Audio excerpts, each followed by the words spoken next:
お呼びして、いろいろお話を、聞いていきたいと、伺っていきたいと思います。So please welcome Mr. Brian Gothontan。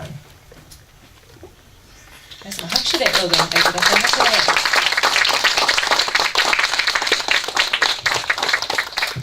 Hello.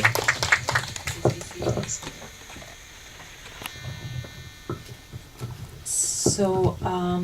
Brian, maybe you can just say a little intro. はい、ブライアン・ゴソンタン監督はですね、もう何度かいらして、もう情報のある方にはちょっと繰り返しになるかもしれませんが、ですね、メディアアーティストというかビジュアルアート的な、ことをですね、アメリカでカリフォルニアで、勉強をして、そして帰国をしてからアーティストとして活動をして、で短編映画もずっと作ってきて、そしてこれが今回が長編のデビューとなります。そしてですね、今回特集を組みましたエリック・クー監督の映画会社、こちらに席を置いて、いまして、この長編映画も、エリック・クーさんの会社のプロデュースの下で撮影がされました。Just briefly mention that you made a few short films, you've studied media art, and then now you're with Huawei. But would you like to say anything before we get started with some questions? Oh, okay. Hello everyone. Thank you for coming. I'm really happy to be here in Tokyo. This is my first time. This is Invisible Children is my first feature film, and for many of you, for many years I've been working as a visual artist, and it was only like 2 years ago when Eric Koo invited me to join Huawei Films, and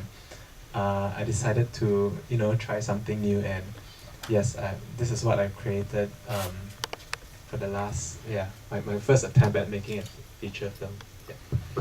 今までメディアアーティストということで、ビジュアルアート的なことをですねやってきたんですけれども、2年ぐらい前にエリック・クー監督、そしてこのザ・ウェイ・フィルムズという会社に声をかけてもらいまして、そしてじゃあちょっと新しいことに取り組みたいということで、できた作品、これが初長編となります。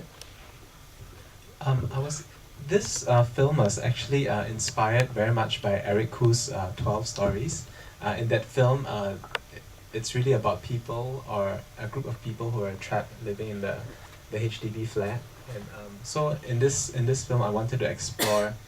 how these same people, if they tried to escape their cage. And Eric Koo has been a very great influence in my life because in Singapore for I've never seen a local film in the cinema before, but I saw Eric Koo's 12 Stories when I was like 15 years old, and it really it inspired me to, like in my mind I was thinking, wow, Singaporeans can make films too, because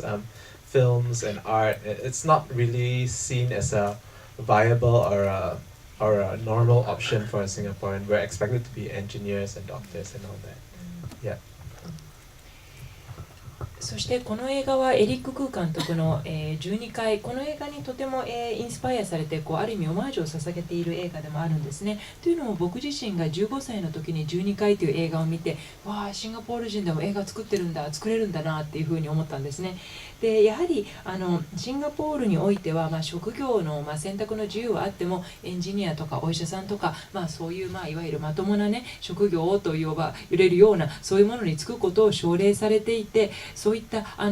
創造的なクリエイティブな分野で生活ができるっていうことがなかなかちょっと今でも考えにくい部分があるんですね。Maybe before we can open the floor to questions, a bit background of the film. Basically, the film is divided into 3 stories, and these 3 stories were really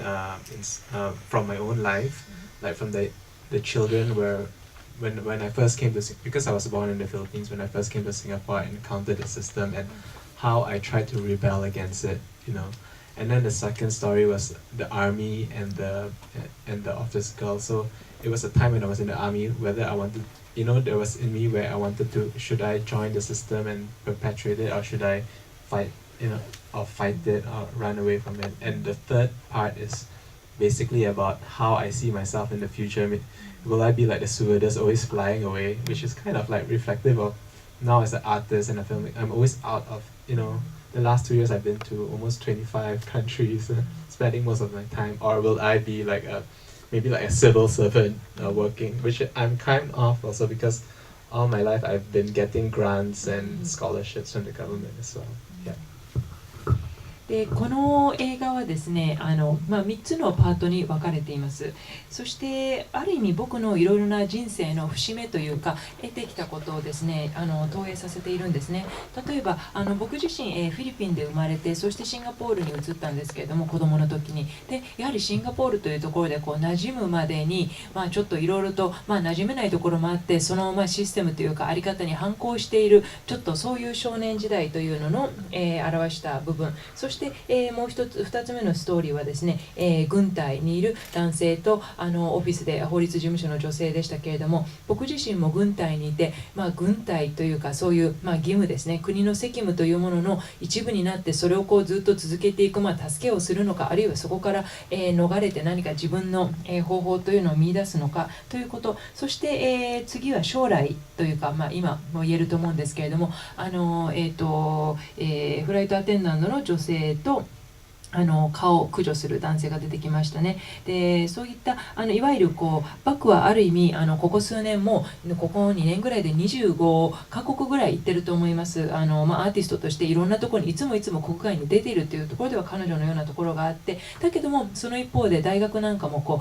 国の、政府の奨学金を得て勉強しているから、ある意味ずっと国に奉仕をしているというか国から何か、お金をもらって活動しているという意味ではちょっと国家公務員みたいな面もあるのかなというふうに思いました。では早速皆さんからですね、感想や質問をお受けしたいと思います。何かある方、どうぞ挙手でお願いいたします。So we'd like to welcome comments and questions from the floor.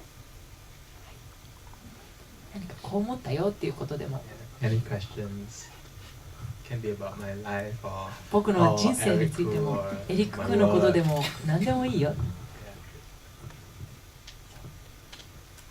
何でもこんなこと聞いたらどうかなとかそういうことはもう最後ですからね。もうこれで監督にあれを聞きたかったということないよ。じゃあこちらの真ん中のお二人ねこの列でじゃあ真ん中の方から参りましょうか。はい。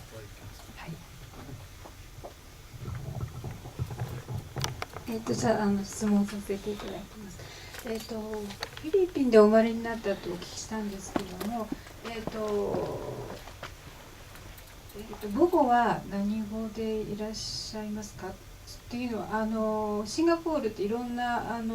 ルーツを持った人たちが集まってると思うんですけどそれで、シンガポリアンっていうのは今ずっと英語だったと思うんですけども英語でお互いにコミュニケーションするのが普通なんでしょうか。You mentioned that you were born in the Philippines, so we'd like to know what your mother tongue is or are, and we'd also like to know Singaporeans. I would assume they would normally communicate in English with each other, but how is it in actuality? Yeah, I was born in the Philippines, but when I was young, I spoke Bisaya, which is a dialect of the Philippines, but I've completely lost it. I can't really speak it anymore, but I can understand maybe a bit. In Singapore, we mostly speak English, but the older generations, like my grandmother, there's this great difference where a lot of the grandchildren can't actually communicate with their grandparents because of the policy change of we have to speak English and Mandarin, but most of the time we speak English actually. Yeah. And at home, what do you actually speak with each other? Like, I speak English. My father speaks Hokkien or Mandarin, and yeah, so he'll speak to me in Hokkien or Mandarin, and I'll reply in English, and that's usually the case. As long as, but in Singapore, it's because there's four national languages. As long as we kind of understand each other, I think that's enough for us. Yeah.